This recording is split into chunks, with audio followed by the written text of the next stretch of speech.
Pessoal do sexto ano, bem-vindo à nossa nova aula de Geografia. Nessa aula de hoje, a gente vai discutir o início do nosso capítulo 4, então eu peço que vocês estejam próximo do livro de vocês, anotem as dúvidas no caderno, que a gente vai ter um momento para poder conversar sobre isso de forma mais próxima.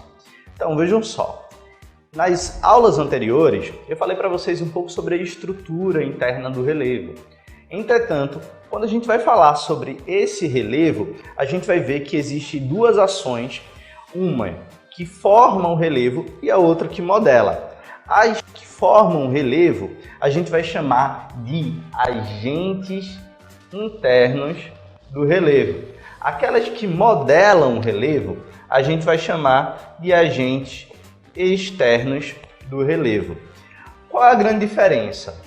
O nome já é autoexplicativo. Enquanto os agentes internos ocorrem no interior da Terra e eles dão origem ao que a gente chama de orogênese a nossas formações de relevo, os agentes externos eles acabam modelando, esculpindo o relevo com o passar do tempo.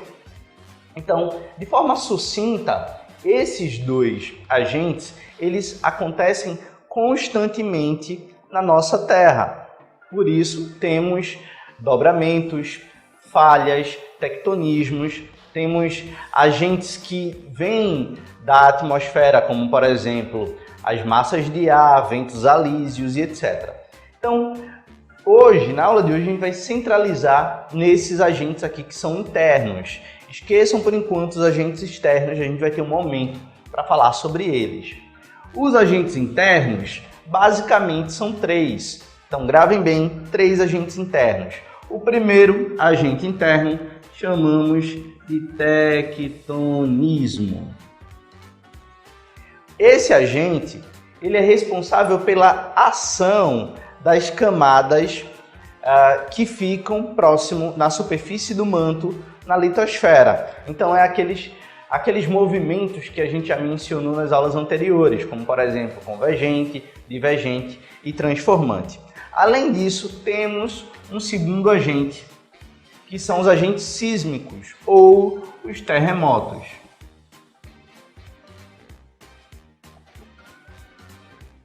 Esses agentes, eles também fazem parte do processo de formação de relevo, visto que o encontro da placa, a gente já viu, por exemplo, na questão onde tem cordilheira, região de Andes, a gente vai ver que esse encontro de placas formam cadeias montanhosas. Essas cadeias decorrentes de um agente formador logo interno do relevo, ok? E o último, a gente diz que é o vulcanismo.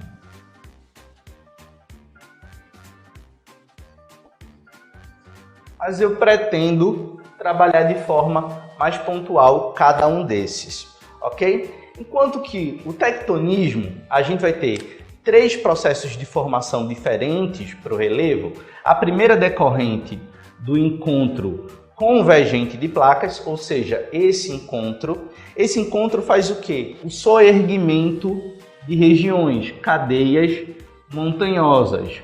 Esse processo. A gente também tem um processo divergente, esse processo aqui, divergente, ou seja, o afastamento.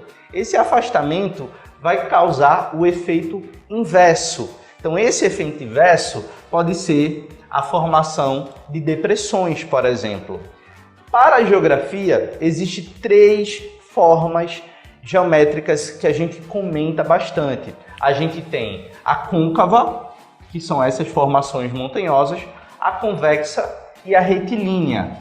A retilínea, aquela mais na diagonal. Então, a gente tem nessa formação convergente essa feição côncava, na divergente a formação convexa e em alguns casos eu vou mencionar para vocês a retilínea. Mas a gente aí tem só dois, lembra que tem um terceiro. O terceiro é o transformante.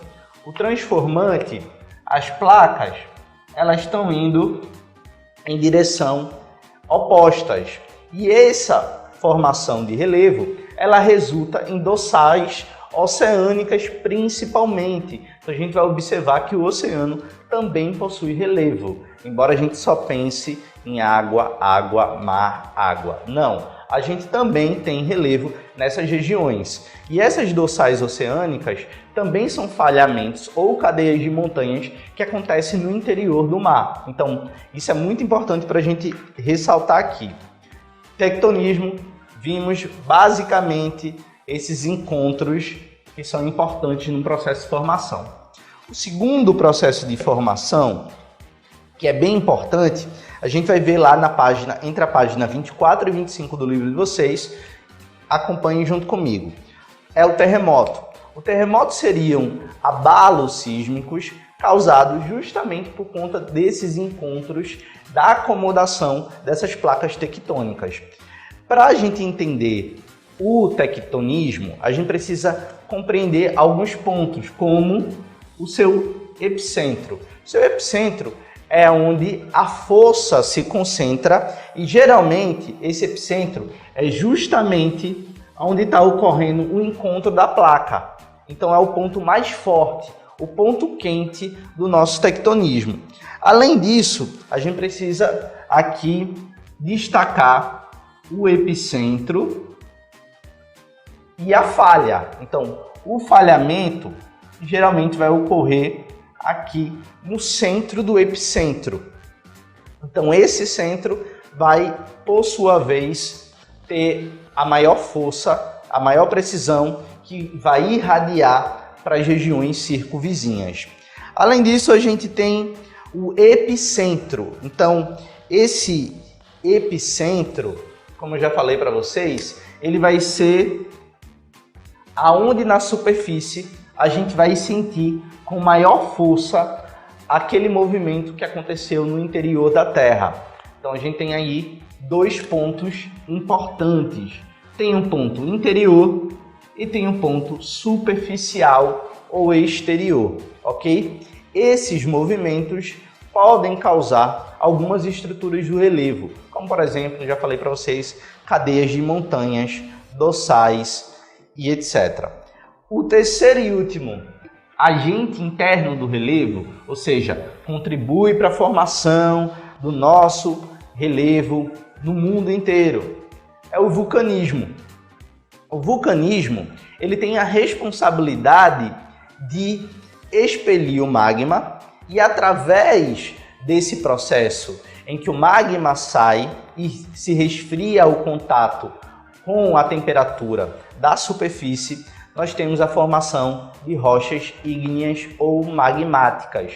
Essas rochas ígneas ou magmáticas, elas vão dar origem também a feições de relevo. Essas feições de relevo, elas podem ser caracterizadas a partir do local de ocorrência. Ela pode estar tanto se acomodar na superfície e aí formar as regiões mais periplanizadas, ou elas podem, de forma mais irregular, contribuir em outras formações, como, por exemplo, planalto. Com o passar do tempo, alguns relevos residuais, como, por exemplo, meseta, que é essa feição aqui. Então, a gente tem algumas decorrências do processo de vulcanismo. Entretanto, esses três processos juntos, eles contribuem para o processo de formação do relevo da Terra e a gente precisa distinguir cada um deles. Embora o último, que eu tenha mencionado para vocês, o vulcanismo, além de contribuir para o processo de formação do relevo, ele contribui também para o processo de formação de uma classe de rochas. A gente chama essa classe como classe mãe, porque a partir dela a gente vai dar origem a outras, como por exemplo, como eu mencionei nas duas aulas anteriores, metamórficas e sedimentares, ok? Tem uma coisa que eu preciso de vocês. Está lá na página 28. Na página 28, eu tenho um texto falando sobre uma estrutura de relevo e o seu processo de formação. Como atividade para essa semana, está logo em seguida um questionário que vocês devem responder com base no texto. Então, basicamente, é isso que vocês vão fazer como atividade ao longo dessa semana, tá bem? Na próxima aula, a gente vai continuar falando sobre agentes externos do relevo e ver como que eles interagem com esses agentes internos, tá bem? No mais é isso, pessoal do sexto ano. Abraço para vocês, se cuidem. Tchau, tchau.